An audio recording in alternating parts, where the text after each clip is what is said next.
It's gonna be all right, okay? All rise for the Honorable Judge Hannah Lampert.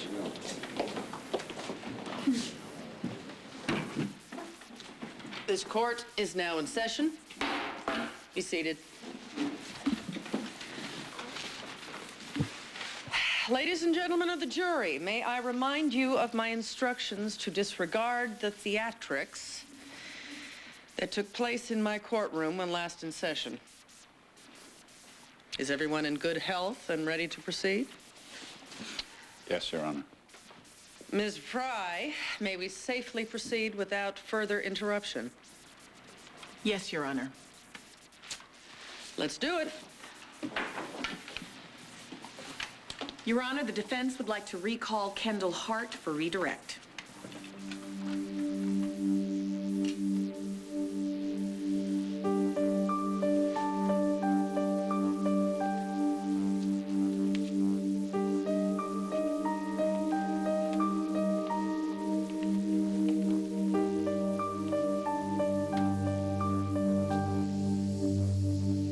Ms. Hart, the marriage to Michael Cambius, the pregnancy, the events of August 28th and the days that followed after that, all of that, lies?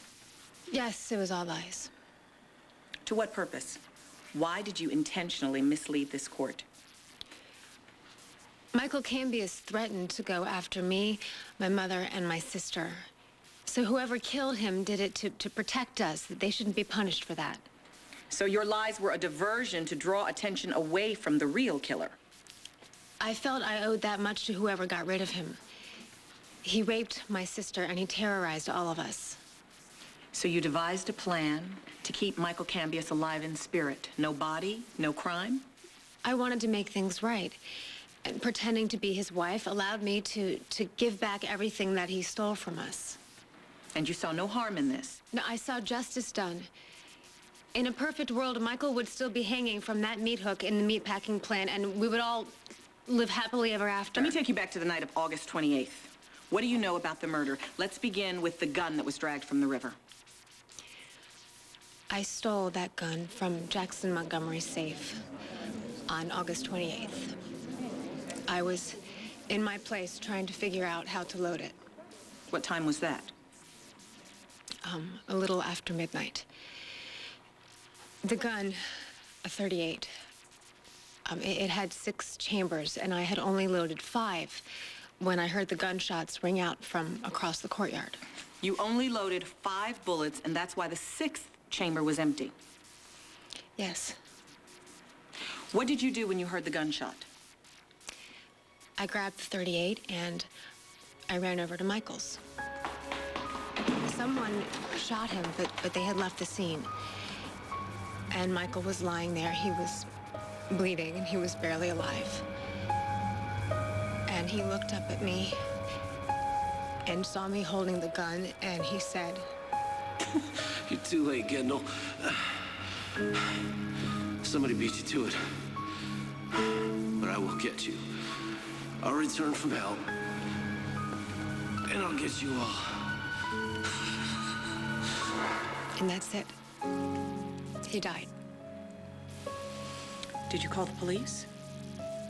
No. What did you do?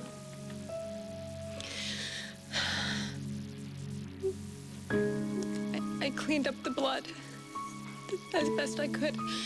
And then I took the gun and his body. And I put it in the duffel bag. And then I dragged the duffel bag to my car. And then I dumped the duffel bag to the meatpacking plant. So, you did not fire a gun that night? No, ma'am. And you did not kill Michael Cambius? No. No, I did not. Thank you, Miss Hart. No further questions, Your Honor.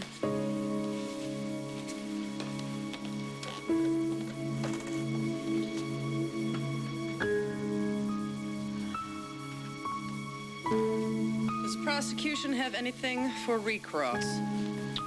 Quite a bit, Your Honor.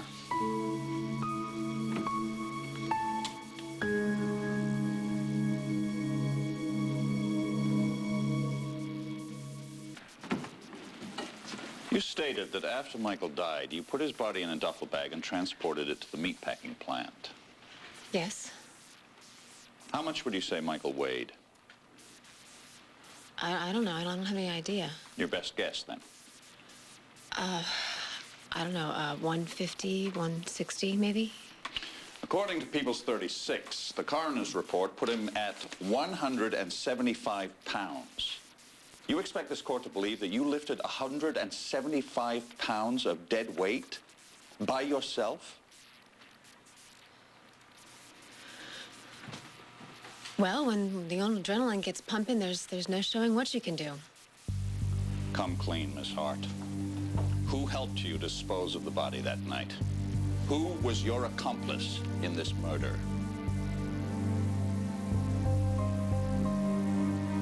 Ms. Hart, someone had to help you clean up, bag the body, transport it to the meatpacking plant, then lift it up and hang it on the meat hook.